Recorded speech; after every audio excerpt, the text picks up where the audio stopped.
Hey friends, welcome back to Mom and Dad's World. मैं हूँ कामना and this statement is absolutely correct. It takes a lot of courage, patience, efforts and pain to be a premature baby's parent. बहुत मेहनत लगती है, बहुत stress होता है, बट एट द एंड आपको एक मिरेकल देखने को मिलता है. और मैं ये पर्सनल लेवल पे कह सकती हूँ बिकॉज मेरा बेबी खुद एक प्रीमेच्योर बेबी रहा है. वो 7 मंथ बेबी है एंड वो टेक्निकली कहा जाए तो 29 वीक्स एंड 1 डे में पैदा हुआ है. सो उस टाइम पे he was weighing around 1 kg. तो काफ़ी कम था. अगर बर्थ वेट की बात करें तो काफ़ी लो बर्थ वेट था. खैर अभी हम उसकी बात नहीं करेंगे, वो एक डिफरेंट व्लॉग में करूँगी जिसमें मैं आपको पूरी कंप्लीट हिस्ट्री बताऊँगी, स्टोरी बताऊँगी कि why did it happen, how did it happen and हमें क्या क्या चैलेंजेस फेस हुए एंड हमने एक प्यारा सा मिरेकल अपने सामने बड़ा होता कैसे देखा. फिलहाल अगर हम अभी की बात करें तो हम बहुत इंपॉर्टेंट पॉइंट्स के ऊपर डिस्कस करने वाले हैं. सो अगर अभी तक आपने मेरे चैनल को सब्सक्राइब नहीं किया है तो जल्दी से सब्सक्राइब कर लीजिए, क्योंकि कुछ और वीडियोज़ आएंगे मेरे चैनल पे आने वाले टाइम में जिसमें मैं प्रीमेच्योर बेबीज़ के बारे में इन डिटेल बात करूँगी एंड ऐसे ऐसे पॉइंट्स के बारे में बात करूँगी जो शायद कोई आपको बताता नहीं है. एंड अगर बताते तो शायद आपको बहुत हेल्प मिल सकती या मिलेगी in future. So do stay tune to my channel. तो आइए हम आज अपना टॉपिक शुरू करते हैं. एंड आज का जो हमारा टॉपिक है वो है प्रीमेच्योर बेबीज़ होते क्या हैं. I mean what is the right definition of a premature baby. क्यों होते हैं प्रीमेच्योर बर्थ, यानी कि उनके कॉजेज़ एंड क्या क्या हेल्थ इश्यूज़ आ सकते हैं एक प्री टर्म बेबी को. तो आइए शुरू करते हैं.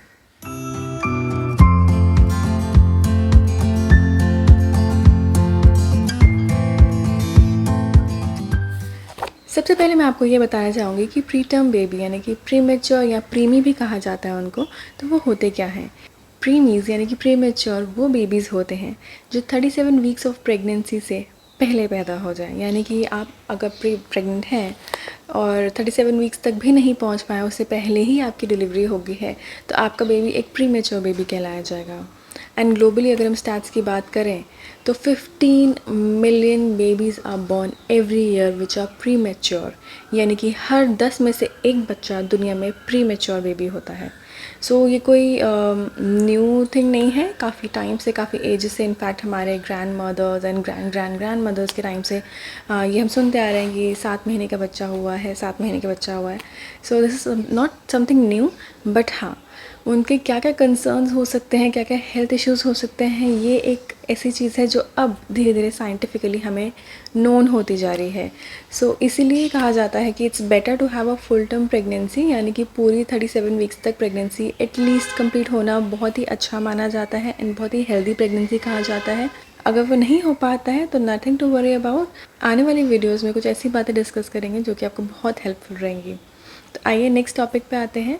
हमने ये तो डिस्कस कर लिया कि प्रीमेच्योर बेबीज़ होते क्या हैं, but broadly in premature babies को 4 कैटेगरीज़ में डिवाइड किया जाता है. वो है लेट प्रीटर्म, यानी कि वो बेबीज़ जो 34 वीक्स से लेकर 36 वीक्स के बीच में पैदा होते हैं. फिर होता है मॉडरेटली प्रीटर्म, यानी कि वो बेबीज़ जो 32 वीक्स से 34 वीक्स के बीच में बॉर्न होते हैं. देन आता है वेरी प्रीटर्म, वो बेबीज़ जो 32 वीक्स से कम पैदा हुए हैं. एंड फोर्थ कैटेगरी आती है एक्सट्रीमली प्री टर्म, यानी कि वो बेबीज़ जो 25 हफ्ते से भी पहले पैदा हो जाते हैं. ये दैट्स राइट, 25 हफ्ते से पहले भी बेबीज़ पैदा होते हैं. सो ये तो हमने बात की ब्रॉडली 4 कैटेगरीज़ जिनकी बेसिस पे बेबीज़ को हम कैटेगराइज करते हैं कि कौन से लेवल ऑफ प्री टर्म में है. एंड इन्हीं के बेसिस पे डॉक्टर्स डिसाइड करते हैं कि कौन सा ट्रीटमेंट किस बेबी के लिए सूटेबल रहेगा एंड क्या क्या कॉम्प्लिकेशंस आ सकती हैं वो पहले से ही डिटरमाइन कर पाते हैं, जिसके लिए वजह से वो प्रिपेयर हो जाते हैं at the time of birth. So आइए अब हम बात करते हैं कॉजेज़ के बारे में कि ये प्रीटर्म बर्थ्स होते क्यों हैं आफ्टर ऑल. सो गाइस, अपनी प्रेगनेंसी में हर कोई ध्यान तो रखता ही है, हर कोई अच्छे से डाइट लेता है, सोता है एंड स्ट्रेस फ्री रहने की कोशिश करता है, बट स्टिल प्रीटर्म बर्थ्स हो जाते हैं. सो कुछ रीजंस तो ऐसे होते हैं जो हमारे हाथ में नहीं होते. दैट्स लाइक हम कुछ कर ही नहीं सकते उसके लिए. That's like meant to happen automatically. But कुछ रीजंस हैं जो हमारे हाथ में भी होते हैं. तो उन्हीं रीजंस के बारे में, इनफैक्ट कॉजेज़ के बारे में मैं आपको अब बताने जा रही हूँ. सबसे पहला कारण होता है ऑलरेडी एक प्रीटर्म बेबी आपका हो रखा हो. तो यानी कि अगर आपका ये सेकंड बेबी या थर्ड बेबी प्लान कर रहे हैं और आपका पहले ही बेबी हो चुका है जो कि ऑलरेडी प्री मैच्योर बेबी है, देन आपके चांसेस बढ़ जाते हैं. सेकेंड रीज़न है मल्टीपल बेबीज़ का, यानी कि हो सकता है आप ट्विन्स कैरी कर रहे हो या फिर 3 बेबीज़ कैरी, ट्रिपलेट्स कैरी कर रहे हो या फिर उससे भी ज़्यादा।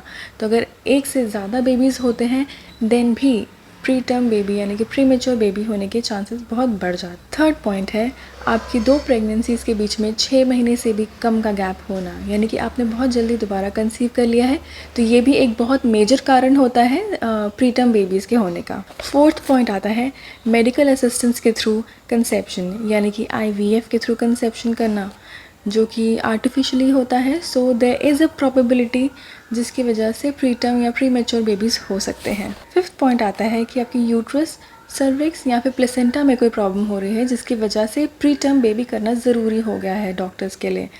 सर्विक्स कई बार डायलेट हो जाता है तो ऑब्वियसली डिलीवरी करनी ही पड़ती है। अगर प्लेसेंटा ग्रो नहीं कर रहे यानी कि बेबी को खाना नहीं मिलेगा तो बेबी की ग्रोथ नहीं हो पाएगी, तो भी डिलीवरी करनी बहुत अर्जेंट हो जाती है।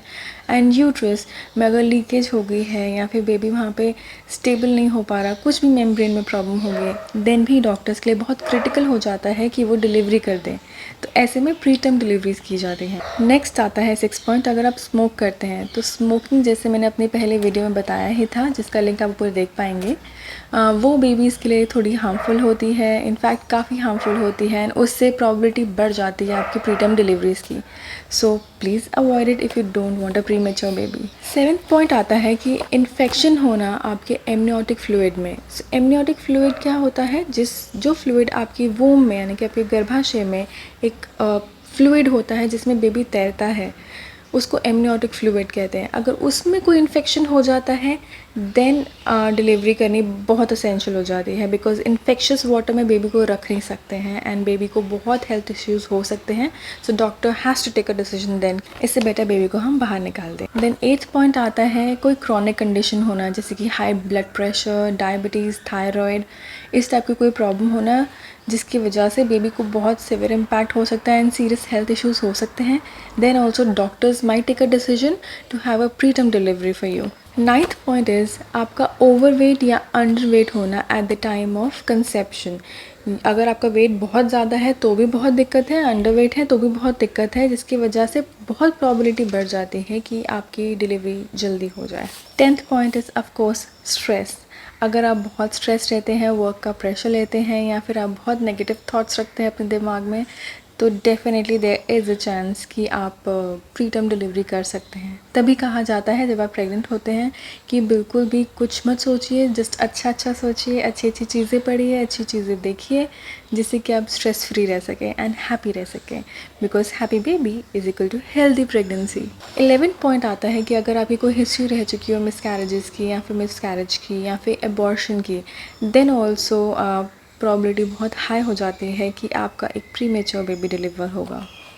देन अगर हम लास्ट पॉइंट की बात करें, अगर कोई फिज़िकल इंजरी या कोई ट्रॉमा हो जाता है जिसकी वजह से आपके वूम पे इम्पैक्ट पड़ सकता है, देन डेफिनेटली वो प्री टर्म डिलीवरी होगी, because they would not want कि बेबी को कोई हार्म पहुंचे। सो गाइस, ये तो हमने 12 पॉइंट्स के बारे में डिस्कस किया कि प्री टर्म डिलीवरीज़ होती क्यों हैं। अब मैं बात करना चाहूँगी कि अगर प्री टर्म डिलीवरीज़ हो जाती हैं, यानी कि आपकी डिलीवरी पहले हो जाती है, शेड्यूल से पहले, आपके ड्यू डेट से पहले, तो ऐसे कौन कौन से हेल्थ इश्यूज़ हो सकते हैं बेबी को।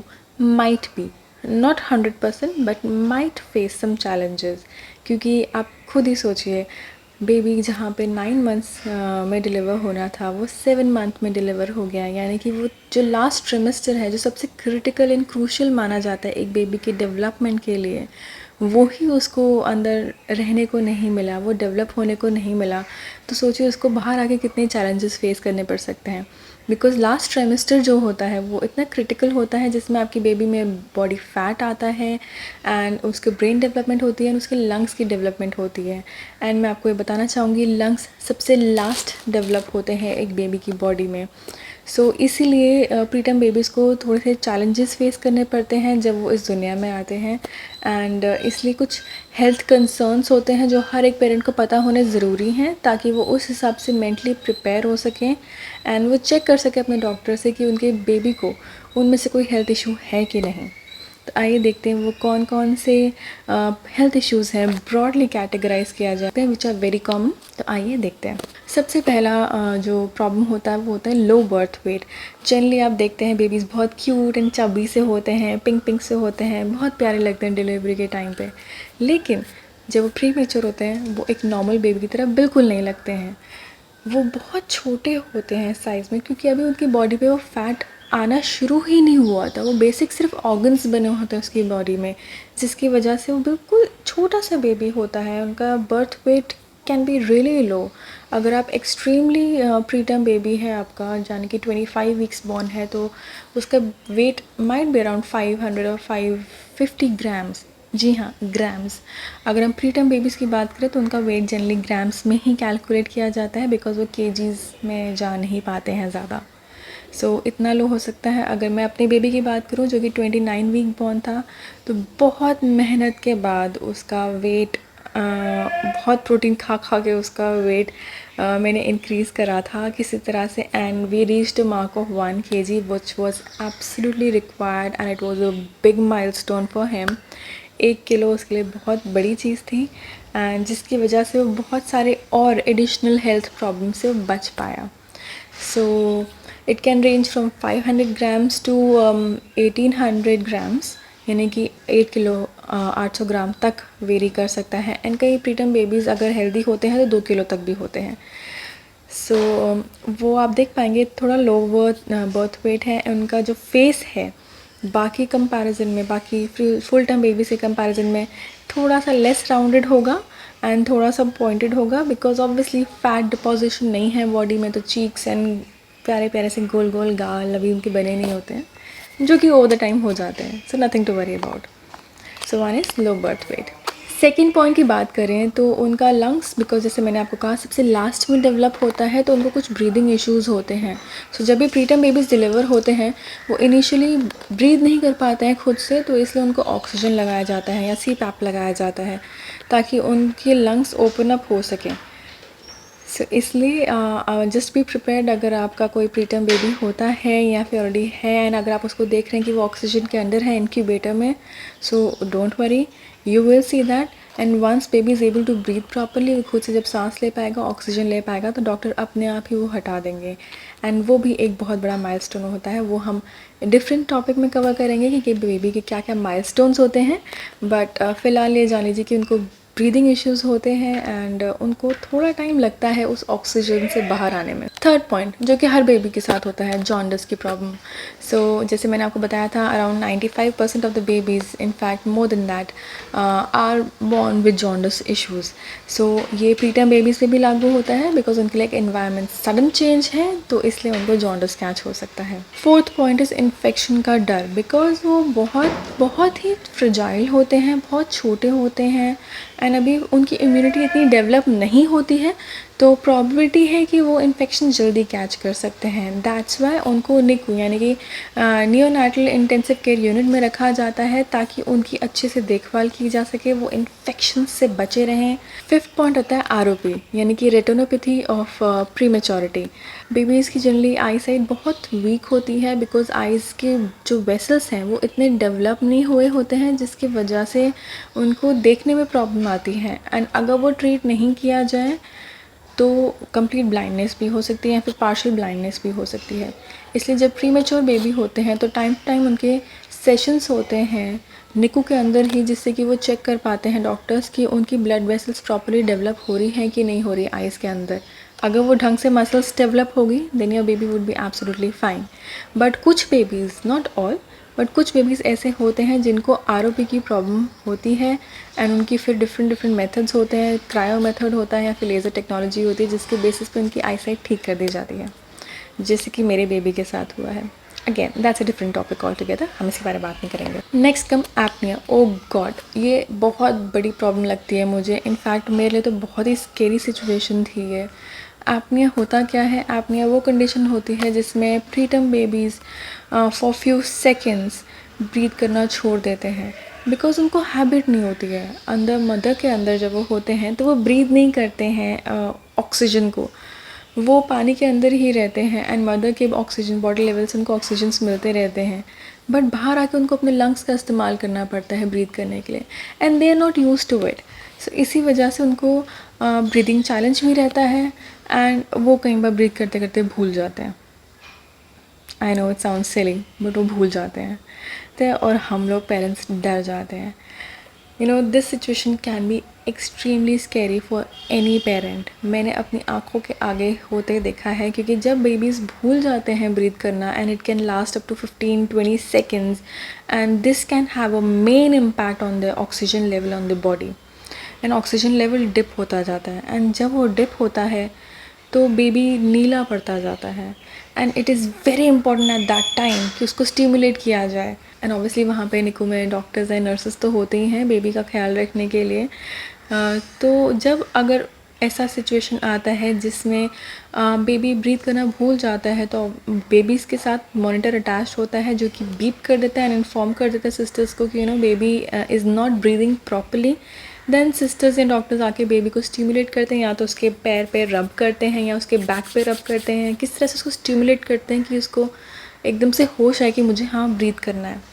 जैसे आपको टिकल करते हैं तो एकदम से आप हिल जाते हो, वैसे ही बेबी को अगर रब किया जाए तो एकदम से उसको रियलाइज़ होता है, oh I forgot something, I need to breathe now, and वो ब्रीथ करने लग जाते हैं। But nothing to worry about, this is absolutely curable. मेरे बेबी का क्योर हो गया था एंड सारे बेबी जिनका मैंने सुना है उनका क्योर हो जाता है। इट्स जस्ट दैट कुछ बेबी ज़्यादा टाइम लगाते हैं, जैसे मेरे बेबी ने बहुत टाइम लगाया था, एंड कुछ बेबीज़ कम टाइम लगाते हैं और कुछ को तो ये प्रॉब्लम होती ही नहीं है। So every baby is different in NICU. Next point की हम बात करें तो एनीमिया बेबीज़ में बहुत कॉमन है प्रीटर्म में, बिकॉज़ जैसे मैंने बताया था उनकी इम्यूनिटी पूरी डेवलप नहीं हुई होती है, तो इसी तरह से उनकी बॉडी में iron content, iron level, red blood cells कम होते हैं। सो डॉक्टर्स शुरू से ही उनके ब्लड टेस्ट करते हैं। जैसे ही बेबी डिलीवर होता है उसके कुछ ही दिनों में उनका ब्लड सैंपल लिया जाता है चेक करने के लिए कि उनकी बॉडी में क्या RBCs, red blood cell levels हैं, वो एनीमिक तो नहीं है, एंड उसी के बेसिस पे उनके आयरन के डोजेज़ डिसाइड किए जाते हैं एज अ ड्रॉप। नेक्स्ट जो एक बहुत बड़ा चैलेंज होता है पेरेंट्स के लिए वो होता है फीडिंग इश्यूज़। जब फुल टर्म बेबी होता है तो डेफिनेटली वो एकदम से माँ का दूध पकड़ लेता है एंड वो फीड करने लग जाता है। But preterm babies doesn't know how to suck and swallow, उनको ये टेक्निक आती ही नहीं है। सो निकू में कहा जाता है सक स्वॉलो ब्रीथ। जब ये 3 माइलस्टोन्स एक बेबी अचीव कर लेता है then the baby is absolutely fit and fine to go home. And preterm babies के साथ ये सबसे बड़ा चैलेंज होता है तीनों चीज़ों में, वो सक करना नहीं जानते हैं, वो स्वॉलो करना नहीं जानते हैं, वो ब्रीथ करना नहीं जानते हैं। तो इसलिए इनिशियली उनके मुंह से एक पाइप डाली जाती है टिल द स्टमक, जिससे कि उनको फीड कराया जाता है, यानी कि ट्यूब से फीड कराया जाता है। सो जब वो सीख जाते हैं, जैसे उनका बॉडी वेट बढ़ता जाता है उनमें वो रिफ्लेक्स आ जाता है। इनिशियली उसकी कमी होती है, तो जब वो रिफ्लेक्स आ जाता है तो वो दूध पीना सीख जाते हैं। कई बार बेबीज़ बॉटल से लेते हैं, कई बार कुछ बेबीज़ मदर से डायरेक्टली लेना शुरू कर देते हैं। तो फीडिंग इश्यूज़ पेरेंट्स फेस करेंगे डेफिनेटली, सो उसके लिए प्रिपेयर्ड रहिएगा। नेक्स्ट 9th प्रॉब्लम जो आ सकती है बेबी को वो है हेयरिंग इशू। जैसे मैंने कहा था अभी सारे ऑर्गन्स डेवलप ही हुए हैं लेकिन पूरी तरह से फैट नहीं आया है, इसलिए हेयरिंग इश्यूज़ भी बेबी को हो सकते हैं। And nothing to worry about, generally जब बेबी थोड़ा सा अपने ऑक्सीजन लेवल से बाहर आ जाता है, वो नॉर्मली ब्रीथ कर पाता है एंड थोड़ा स्टेबल हो जाता है बेबी, देन डॉक्टर्स ऑटोमेटिकली निकू में ही एक हेयरिंग टेस्ट कराते हैं उनका, जो कि generally around 50% to 60% babies fail हो जाते हैं उस टेस्ट में, क्योंकि जब बेबी प्री टर्म होता है तो उसके कान में अभी भी कुछ फ्लूइड रह जाता है जिसकी वजह से ही कैन नॉट और she can not properly hear you. लेकिन over the period of time वो वाटर इवेपोरेट हो जाता है एंड देन उनकी हेयरिंग एबिलिटी प्रॉपरली डेवलप हो जाती है। सो अगर ऐसा होता है कि आपका बेबी पहले गो में हेयरिंग टेस्ट क्लियर नहीं कर पाया तो प्लीज़ टेंशन मत लीजिए, डॉक्टर अपने आप ही आपको एक डेट अपॉइंट करेंगे। Once a baby is discharge उस टाइम पे अपने बेबी को लेके जाएगा, उसका हेयरिंग टेस्ट कराएगा and I am sure he'll pass or she'll pass with flying colors. So guys, last point is development delays. So please आप ये बात समझिएगा कि आपका बेबी प्री मेच्योर बॉर्न है, यानी कि वो 7 मंथ बॉर्न है। जो 2 महीने उसको अंदर बिताने थे वो उसने बाहर एक इंक्यूबेटर या फिर एक निकू में या फिर एक क्रिब में बिताए हैं। So it is very difficult for him. Starting के डेज उसके लिए बहुत चैलेंजिंग रहे हैं। सो प्लीज़ उसके डेवलपमेंट्स को बाकी बेबी से कंपेयर करना बंद कर दीजिएगा कि अभी तक ये चलना क्यों नहीं सीखा, क्रॉल करना क्यों नहीं सीखा, बोलना क्यों नहीं सीखा, बिकॉज ये डिलेज 2 साल तक रहते हैं। डॉक्टर्स कहते हैं कि 2 साल तक अपने बेबीज़ को प्लीज़ डेवलपमेंट माइलस्टोन के थ्रू कंपेयर करना बंद कीजिएगा as compared to the full term baby, because you will see a lot of difference. So give yourself some time and give your child some time. It's okay अगर वो 6 महीने में बैठना नहीं सीखा, 7 महीने में सीख गया, तो कोई कंपटीशन नहीं है यहाँ पे. So give him some space और give her some space and let them grow at their own speed. So guys, तो हमने बात करी कुछ हेल्थ इश्यूज़ के बारे में. ऐसे बहुत सारे और भी चैलेंजेस हैं जो एक प्रीमेच्योर पेरेंट को फेस करने पड़ सकते हैं, जो मैं अपनी आने वाली कुछ वीडियोस में कवर करूँगी, ताकि आपके लिए जितना हो सके हेल्पफुल हो एंड आपको वो प्रॉब्लम्स ना फेस करनी पड़े जो मुझे उस टाइम पे फेस करनी पड़ी थी. So guys, that's it from my side today.